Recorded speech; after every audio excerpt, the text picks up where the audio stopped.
శ్రీరామ శ్రీమద్ రామాయణంలోని బాలకాండంలో 42వ సర్గంలోకి ప్రవేశించాం.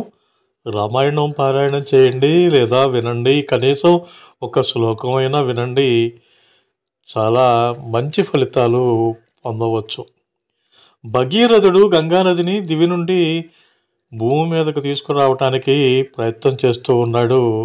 ఆ విశేషాలను ఇప్పుడు తెలుసుకుందాం.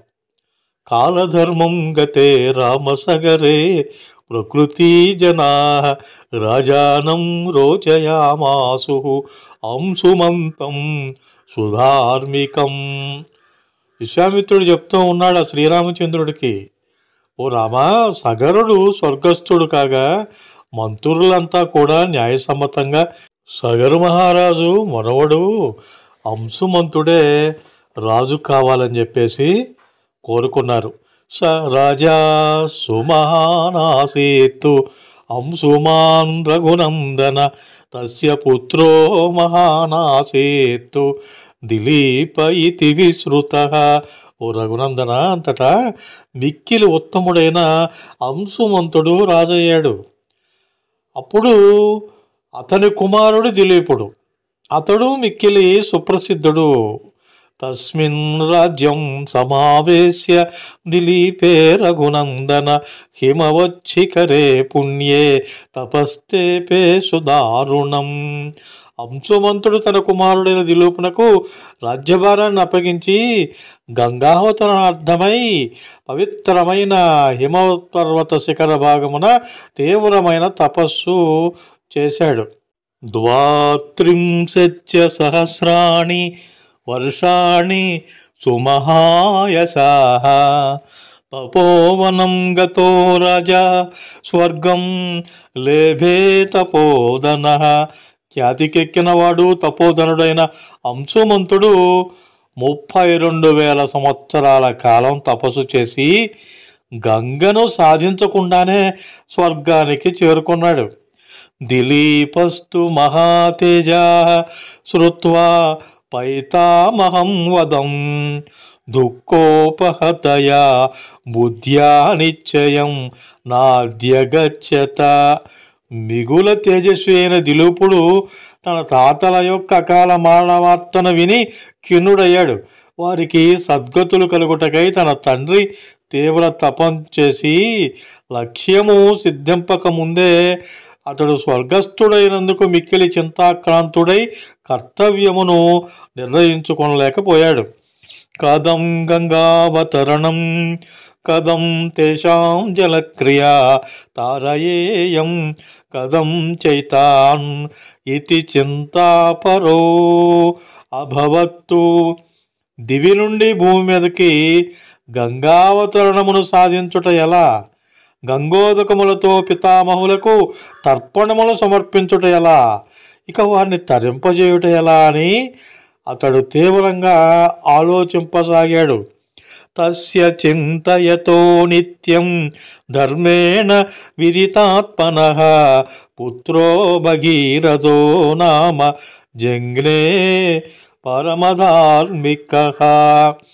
నిత్యమో ధర్మకార్యనిరతుడై సుప్రసిద్ధుడైన దిలీపుడు తాతలను తరింపజేయు ఆలోచనలోనే మునిగున్నాడు. కొంతకాలానికి ఆయనకు భగీరథుడు అనే కుమారుడు జన్మించాడు. అతడు పరమధార్మికుడుగా వాసికెక్కాడు. దిలీపస్తు మహాతేజ యజ్ఞైః బహుభిరిస్తవాన్ 30 సహస్రాణి రాజా రాజ్యమకారయత్తు అగత్వా నిశ్చయం రాజా తేషాముద్ధరణం ప్రతి వ్యాధినా నరశార్దూల కాలధర్మం ఉపేయివాన్ ఇంద్రలోకం గతో రాజా స్వార్జితేనైవ కర్మణా రాజ్యే భగీరథం పుత్రం అభిషిచ్య నరర్షభః.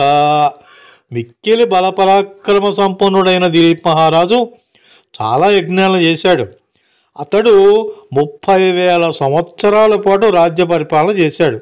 ఓ రామా, అతడు తన 60,000 మంది ముత్తాతలను ఉద్ధరించుటకు తగు నిర్ణయమును తీసుకోలేకపోయాడు. ఆ నరేంద్రుడు తన కుమారుడైన భగీరథునకు రాజ్యభారాన్ని అప్పగించి మనోవ్యాధితో కాలధర్మము చేశాడు. అతడు తన పుణ్యఫలముచే స్వర్గానికి చేరుకున్నాడని చెప్పి విశ్వామిత్రుడు శ్రీరాముడికి చెప్తూ ఉన్నాడు.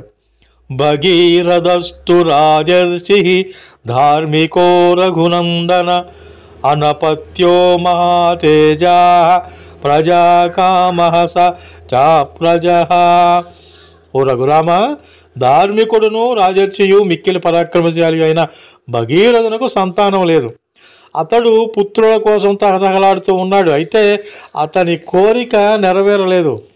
మంత్రి స్వాదాయ తద్రాజ్యం గంగావతరణే రతః స తపో దీర్ఘమాతిస్తత్తు గోకర్ణే రఘునందన ఊర్ధ్వబాహు పంచతపా మాసాహారో జితేంద్రియః తస్య వర్ష సహస్రాణి ఘోరే తపసి తిష్టతః.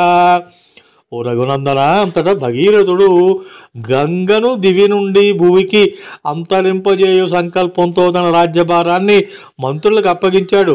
తపస్సు చేసుకోవడం కోసం హిమవత్ పర్వత ప్రాంతమున గల గోకర్ణ క్షేత్రానికి చేరుకున్నాడు. అతడు ఆ క్షేత్రమున నెలకు ఒకసారి మాత్రమే ఆహారం తీసుకుంటూ జితేంద్రియుడై ఊర్ధ్వబాహువై పంచాగ్నుల మధ్య దీర్ఘకాలం తపస్సు చేసుకున్నాడు. మహాబాహువైన ఓ రామ, మహాత్ముడైన భగీరథ మహారాజు అలా తన తీవ్రమైన తపస్సును కొనసాగిస్తూ ఉండగా వేల కొలది సంవత్సరాలు గడిచిపోయాయి. గ్రీష్మ ఋతువునందు తన చుట్టూను 4 దిక్కుల యందును అగ్నులను ఉంచుకుని శిరమును పైకెత్తి సూర్య తేజస్సును చూస్తూ చేసే తపస్సును పంచాగ్ని మధ్య తపస్సు అని అంటారు. కాళిదాస మహాకవియు కుమార సంభవ కావ్యమునందు పార్వతీదేవి శివుని పతిగా కోరి పంచాగ్ని మధ్య తపస్సును ఆచరించింది. అతీతాని మహాబాహో తస్య రాజ్ఞో మహాత్మనః సుప్రీతో భగవాన్ బ్రహ్మా ప్రజానాం పతిరీశ్వరః తతః సురగణైః సార్ధం ఉపాగమ్య పితామహః భగీరథం మహాత్మానం తప్యమానమదాబ్రవీత్తు. సృష్టికర్త అయిన బ్రహ్మదేవుడు ఆయన తపస్సునకు మిక్కిలి సంతుష్టుడై ఆ తరువాత ఆ పితామహుడు దేవతలతో కూడి తపస్వియు మహాత్ముడు అయిన భగీరథుని ఎదుట నిలిచి ఈ విధంగా అంటూ ఉన్నాడు. భగీరథ మహాభాగ ప్రీతస్తే అహం జనేశ్వర తపసా చ సుతప్తేన వరం వరయ సూరత. మహానుభావ, ఓ భగీరథ మహారాజా, తీవ్రమైన నీ తపస్సునకు మెచ్చాను. ఓ సువ్రత, వరాన్ని కోరుకో అన్నాడు ఆ బ్రహ్మదేవుడు. తమువాచ మహాతేజా సర్వలోక పితామహం భగీరథో మహాభాగః కృతాంజలిరుపస్థితః. మహాభాగుడును మహాతేజస్వి అయిన భగీరథుడు అంజలి ఘటించి ఆ బ్రహ్మదేవుని సమీపంలో నిలిచి ఆయనతో ఇలా అంటూ ఉన్నాడు. యది మే భగవన్ ప్రీతో యద్యస్తి తపసః ఫలం సగరస్యాత్మజా సర్వే మత్త సలిలమాప్నుయుః గంగాయాః సలిలక్లిన్నే భస్మన్యేషాం మహాత్మనాం స్వర్గం గచ్చేయురత్యంతం సర్వే మే ప్రపితామహ దేయా చ సంతతిర్దేవ నావసీదేత్తు కులం చ నః ఇక్ష్వాకూణాం కులే దేవ ఏష మే అస్తు వరః పరః. ఓ బ్రహ్మదేవా, నా తపస్సు మీకు తృప్తిని కలిగిస్తే ఆ తపఫలంగా సగరపుత్రులందరికీ నా జలాంజలు చేరున్నట్లు అనుగ్రహించండి. ఈ మహాత్ముల యొక్క భస్మరాశి గంగా జలములతో తడిచిన పిమ్మట మా ముత్తాతలంతా శాశ్వతంగా స్వర్గ నివాసులవుతారు. ఓ దేవా, మా ఇక్ష్వాకు వంశమునకు సంతానాన్ని ప్రసాదించండి. మా వంశము ఇంతటితో ఆగిపోరాదు. ఇదే నేను కోరుకొను రెండవ వరం అని చెప్పేసి భగీరథ మహారాజు ఆ బ్రహ్మదేవునికి విజ్ఞప్తి చేశాడు. ఉక్త వాక్యం తు రాజానం సర్వలోక పితామహ ప్రత్యువాచ శుభాం వాణీం మధురాం మధురాక్షరాం. సమస్త లోకములను సృష్టించువాడైన బ్రహ్మ భగీరథుని మాటలను విని శుభంకరములైన మధుర వచనములను ఈ విధంగా బ్రహ్మదేవుడు పలికాడు. మనోరథో మహానేశ భగీరథ మహారథ ఏవం భవతు భద్రం తే ఇక్ష్వాకు కులవర్ధన. ఓ ఇక్ష్వాకు వంశవర్ధన, మహారథ భగీరథ, నీ మనోరథం మిక్కిలి ఉత్తమమైనది. అలాగే జరుగుగాక, నీకు శుభం జరుగుతుందని చెప్పేసి ఆ బ్రహ్మదేవుడు ఆ వరం ఇచ్చేశాడు. ఇయం హైమవతీ గంగా జ్యేష్ఠా హిమవత సుత తాం వై ధారయితుం శక్తో హరస్తత్ర నియుజ్యతాం. గంగాయాః పతనం రాజన్ పృథివీ న సహిష్యతి తాం వై ధారయితుం వీర నాణ్యం పశ్యామి శూలినః. ఈ గంగా నది హిమవత్ పర్వతము నుండి ఉద్భవించింది. ఈమె హిమవంతుని పెద్ద కూతురు. ఈమెను ధరించుటకు పరమశివుడు మాత్రమే సమర్థుడు. ఆయనను మాత్రమే ఆశ్రయించాలి. గంగా ప్రవాహం యొక్క వేగధాటికి భూమి తట్టుకోలేదు. ఆ గంగను ధరింపగల శక్తిమంతుడు పరమేశ్వరుడు మాత్రమే. ఇతరులకు అది అసాధ్యమని బ్రహ్మదేవుడు వెల్లడించాడు. తమేవ ముక్త్వా రాజానం గంగాం చాభాస్య లోకకృత్తు జగామత్రిదివం దేవస్సహ దేవైః మరుద్గణైః. రాజుతో ఇలా పలికిన తర్వాత బ్రహ్మదేవుడు గంగతో అన్నాడు, బిడ్డ, ఈ రాజును అనుగ్రహింపుము అని పలికి దేవతలతోనూ మరుద్గణములతోనూ కూడి స్వర్గానికి వెళ్ళిపోయాడు. వాల్మీకి మహర్షి విరచితమై ఆదికావ్యమైన శ్రీమద్ రామాయణమునందలి బాలకాండమునందు 42వ సర్గము సమాప్తం. ఆ తదుపరి భాగంలో గంగా అవతరణం ఎలా జరిగిందో తెలుసుకుందాం. మీకు ఈ వీడియో నచ్చితే లైక్ చేయండి, షేర్ చేయండి, కామెంట్ చేయండి.